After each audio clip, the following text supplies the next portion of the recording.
It was a night like any other when I stumbled upon my wife's secret life. She had fallen asleep after watching a movie, and I needed to find my phone. Unable to locate it, I decided to use her phone to call mine. As I picked up her phone, I saw a WhatsApp message notification that made my heart race. Little did I know that this single moment would change everything. As I investigated further, I discovered that my wife had been having an ongoing relationship with someone she met on Instagram for over 6 months. Their conversations contained intimate details of her life, along with nude photos and explicit sexting.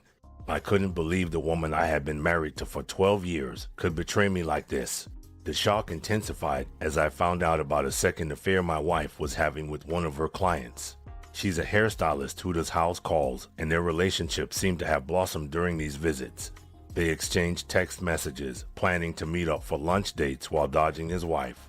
And yes, there were nude photos between them as well. In the wake of these discoveries, I couldn't help but look back on the 12 years of our marriage and wonder where things went wrong. For a decade, our marriage had been great, at least to my knowledge. But the COVID-19 quarantine had taken a toll on us, causing some rough patches in our relationship.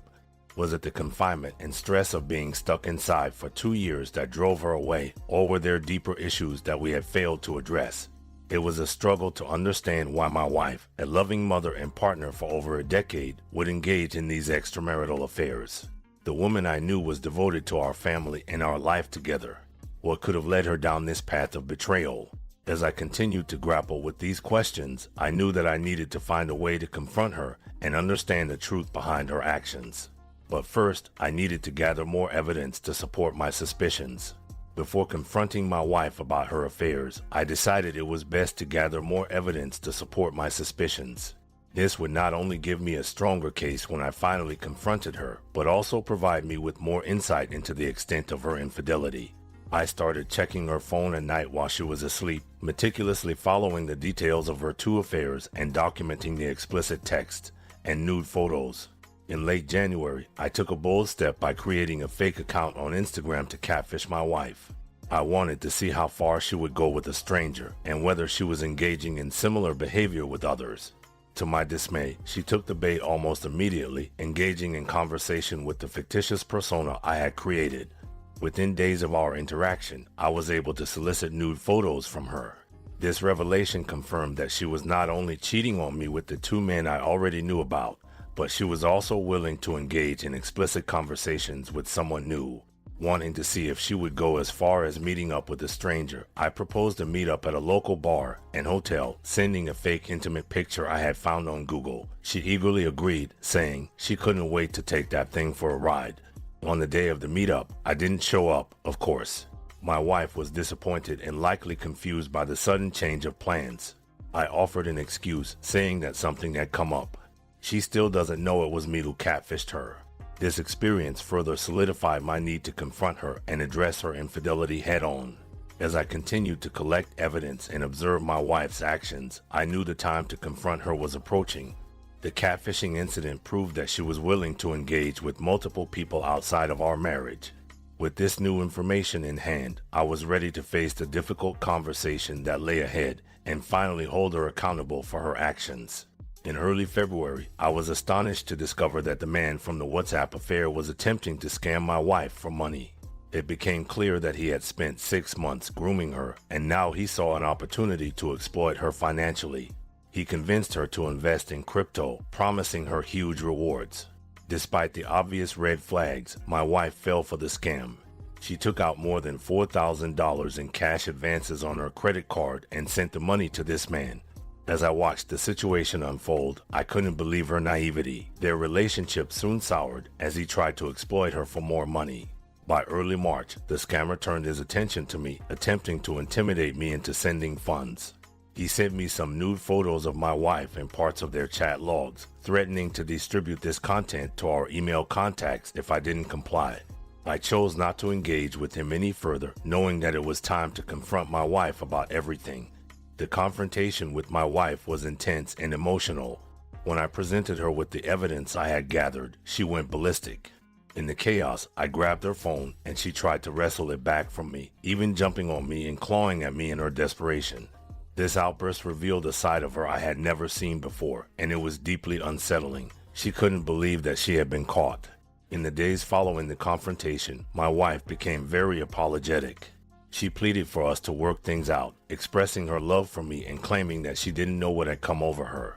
She promised never to engage in such behavior again. I insisted that she undergo an STD test, which thankfully came back negative. We decided to stay together for the sake of our children and our finances, but the trust between us had been irreparably damaged. As we tried to rebuild our relationship, we continued to struggle financially, living paycheck to paycheck. Our mortgage was locked in at a favorable rate, making it much more affordable than renting a separate apartment in the same area. Divorce would mean financial hardship for both of us, not to mention the emotional toll it would take on our children. One day, my wife asked me for $120 to pay for our dog sitter during an upcoming family weekend getaway. Despite having more money in her bank account than mine, I transferred her the funds, leaving me with less than $200 while her account held over $800. Driven by curiosity and suspicion, I decided to snoop around our bedroom. To my shock, I found 3 different wallets hidden in the back of multiple dresser drawers, containing a total of over $4,000 in cash.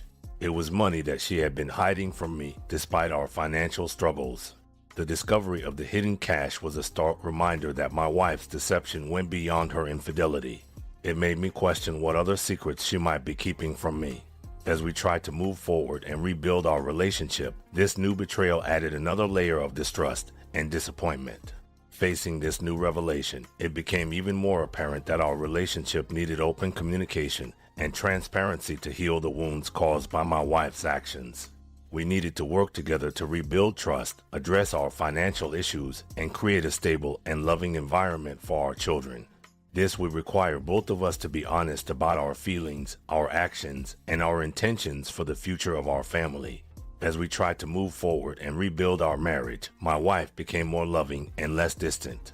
She apologized repeatedly and insisted that her affairs were only talking, with nothing physical happening between her and the other men. Despite her words, I found it difficult to believe her claims, given the explicit nature of the messages and photos I had seen. My wife was adamant about not discussing the affairs any further, claiming that doing so would prevent us from moving forward. She also refused to attend couples therapy, citing the cost as a prohibitive factor. This reluctance made it challenging for us to address the underlying issues and truly heal our relationship. The lingering doubts and questions continued to haunt me. Did she have sex with the other men? Can I trust her again? Should I divorce her? I found myself wrestling with these questions and contemplating whether I should consult a lawyer, seek a revenge affair, or start dating other women while still acting as a husband to her. One of the driving forces behind my decision to stay with my wife was the fear of being alone. I didn't want to go back into the dating scene or die alone. I didn't want my children to see their parents get divorced. In a sad way, I felt that I would rather stay with her and endure her lies and infidelity than face the unknown. Ultimately, I decided to take each day as it came, focusing on creating a peaceful and loving household for my children. I knew that my children's well-being had to come first, even as I continued to struggle with my feelings and the uncertainties surrounding my marriage. This decision would require both of us to work on rebuilding trust and healing our relationship, even if the path ahead remained unclear. As I tried to make sense of everything that had happened, I began to accept the painful reality that my wife had been unfaithful and had lied to me. This acceptance was a difficult and emotionally taxing process, but it was necessary for me to acknowledge the truth in order to heal. One of the things that made it even harder to contemplate leaving my wife was the thought of losing her beauty and the passion we shared. She was stunning, and our sex life had been incredible. I was afraid that I would never find another woman as beautiful as her or experience such intense passion again. As I faced the painful truth in my uncertain future, I had to balance my desire for a loving and honest relationship with my responsibility to provide a stable and nurturing environment for my children. This struggle between my personal desires and my priorities as a parent was a constant challenge. I continued to search for a way forward, trying to reconcile the pain of betrayal with the love I still felt for my wife and the life we had built together. This journey was fraught with obstacles, but I knew that finding a way to heal and rebuild trust was essential for the sake of my children and my own emotional well-being. As I grappled with my emotions and the complexities of my situation, I began to seek advice from others. I hoped that by sharing my story and asking for guidance, I could gain insight into my options and possibly find a way to navigate this challenging time in my life. One of the options I considered was divorce. I questioned whether I should contact a lawyer to help me understand the legal and financial implications of ending my marriage, especially regarding alimony and child support. I knew that this decision would have significant consequences for my family, and I wanted to be as informed as possible. Another option I contemplated was finding either a revenge affair or a new love altogether. I wondered if it was wrong to have these desires, given my wife's infidelity and deceit. I questioned whether pursuing other relationships would help me heal or simply perpetuate the cycle of betrayal. As I weighed my options and sought advice, I realized that